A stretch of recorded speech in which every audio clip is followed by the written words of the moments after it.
Today is April 2nd, 2025, and you're listening to Space News First Up.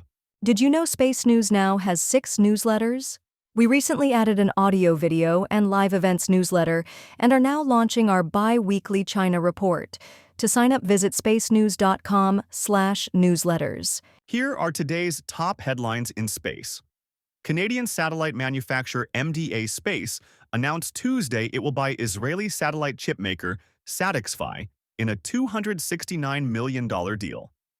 Companies offering commercial lunar lander services to NASA want the agency to expand the scope of the program. Slingshot Aerospace won a U.S. Air Force contract on technology to fingerprint satellites. And the Japanese space agency JAXA is studying a new concept for landing small payloads on Mars. First Up is produced by Space News, the industry standard for professional space journalism.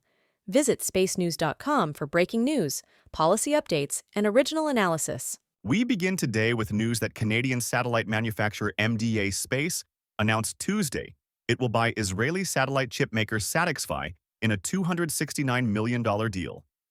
MDA would pay $2.10 per Satisfy share, a 75% premium over its stock price Monday, and pay off Satisfy's debt in a deal expected to close in the third quarter.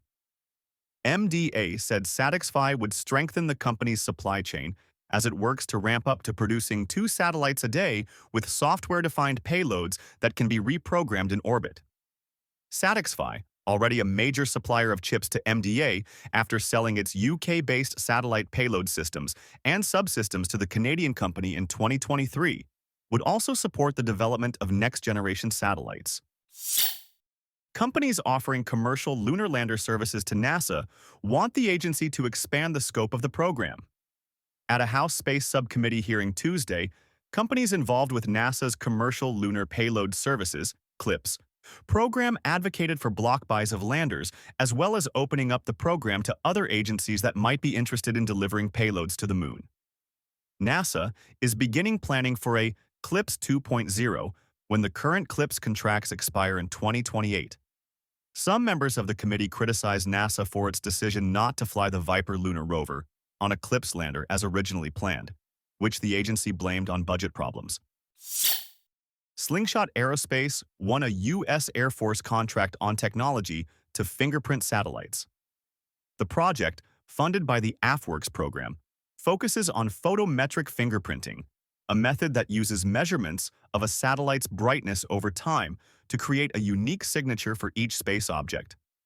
By collecting and analyzing this data, Slingshot said, it can classify satellites, detect anomalies, and maintain custody of objects in low Earth orbit. This technology could help military operators to detect unexpected maneuvers by adversaries' satellites, identify newly launched foreign satellites, and reacquire lost objects. The Japanese space agency JAXA is studying a new concept for landing small payloads on Mars. The Director General of JAXA's Institute of Space and Astronautical Sciences said Tuesday that the agency is working with a Japanese company on an inflatable aeroshell concept that could handle most phases of a spacecraft's entry and descent through the Martian atmosphere. That approach could allow it to deliver payloads, such as rovers weighing up to 100 to 200 kilograms, to the Martian surface. Work on the aeroshell is funded by Japan's Space Strategic Fund, but JAXA did not give a schedule for potentially flying such a mission. In other news, Ars Technica reports that Starliner's mission to the International Space Station last June was more difficult than widely known. In interviews after a press conference Monday, Starliner astronauts Butch Wilmore and Suni Williams said thruster failures as Starliner approached the station meant they lost the ability to operate in all 6 degrees of freedom, while other operating thrusters appeared to be sluggish. That raised questions about whether Starliner could dock with the station or return to Earth. Resetting the thrusters allowed 2 to start working again, restoring full control and allowing Starliner to eventually dock. Wilmore said after docking, he realized that he and Williams likely would not return on Starliner. They came back instead last month on a Crew Dragon spacecraft. European spaceflight reports that ESA will not apply geo-return constraints on the next phase of an effort to develop commercial cargo spacecraft. ESA did not include GeoReturn in the first phase of its LEO cargo return service project last year, when it awarded study contracts to Thales Alenia Space and the Exploration Company, which the Exploration Company recently said gave it the freedom to choose their preferred suppliers rather than those based on nationality.